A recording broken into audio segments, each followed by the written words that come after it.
ចិត្តស្នេហាព្រោះបែកគ្នាយូរណាស់ហើយតែមិនភ្លេចឡើយឈ្មោះមនុស្សធ្លាប់ស្រឡាញ់តែងតែរំលឹកទើបខូចចិត្តជាប្រចាំលាក់ការឈឺចាប់រួមជាមួយសង្សារថ្មីពិបាកខ្លាំងណាស់ពេលខ្លះភ្លេចខ្លួនក្បែរគេតែខំទប់ចិត្តត្បិតមិនចង់ឲ្យគេសង្ស័យប្រមូលអារម្មណ៍ខំយកចិត្តស្មោះឲ្យអ្នកថ្មី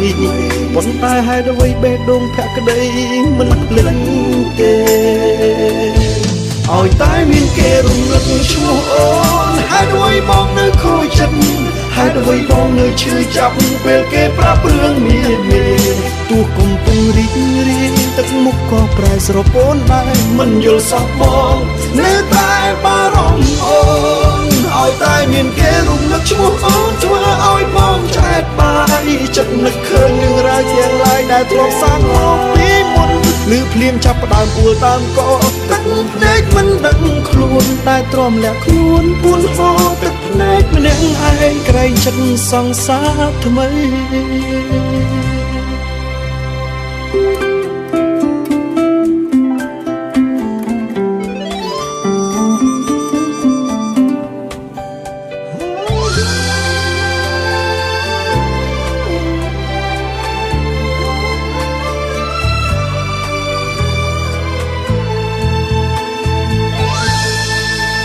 ចិត្តស្នេហាព្រោះបែកគ្នាយូរណាស់ហើយតែមិនភ្លេចឡើយឈ្មោះមនុស្សធ្លាប់ស្រឡាញ់តែងតែរំលឹកទើបខូចចិត្តជាប្រចាំ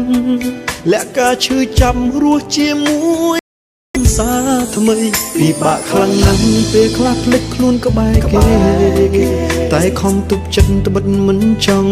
ឲ្យគេសង្ស័យប្រមូលអារម្មណ៍ចិត្តស្មោះឲ្យអ្នកថ្មីប៉ុន្តែហេតុអ្វីបេះដូងភក្តីមិនភ្លេចទេឲ្យតែមានគេរំលឹកឈ្មោះអូនហេតុអ្វីបងនៅខូចចិត្តហេតុអ្វីបងនៅឈឺចាប់ពេលគេប្រាប់រឿងមានទោះកំពុងរីករាយទឹកមុខក៏ប្រែស្រពោនដែរមិនយល់សោះបងនៅតែបារម្ភអូនឲ្យតែមានគេរំលឹកឈ្មោះអូនធ្វើឲ្យបងឆ្អែតបាយចិត្តនឹកឃើញរឿងរ៉ាវទាំងឡាយដែលធ្លាប់សាងមកពីមុនលឺភ្លៀងចាប់ផ្ដើមពួលតាមកទឹកភ្នែកមិនដឹងខ្លួនតែទ្រាំលាក់ខ្លួនពួនទឹកភ្នែកម្នាក់ឯងក្រែងចិត្តសង្សារថ្មីឲ្យតែមានគេរំលឹកឈ្មោះអូនហេតុអ្វីបងនៅខូចចិត្តហេតុអ្វីបងនៅឈឺចាប់ពេលគេប្រាប់រឿងមេទោះកំពុងរីករាយទឹកមុខក៏ប្រែស្រពោនដែរមិនយល់សោះបងនៅតែបារម្ភឲ្យតែមានគេរំលឹកឈ្មោះអូនធ្វើឲ្យបងឆ្អែតបាយចិត្តនឹកឃើញរឿងរ៉ាវទាំងឡាយដែលធ្លាប់សាងមកពីមុនលឺភ្លៀងចាប់ផ្ដើមពួលតាមកទឹកភ្នែកមិនដឹងភ្នែកតែទ្រាំលាក់ខ្លួនពួនទឹកភ្នែកម្នាក់ឯងក្រែងចិត្តសង្សារថ្មីលឺភ្លៀងចាប់ផ្ដើមអួលដើមកទឹកភ្នែកមិនដឹងខ្លួនតែទ្រាំលាក់ខ្លួនពួនហូរទឹកភ្នែកម្នាក់ឯងក្រែងចិត្តសង្សារថ្មី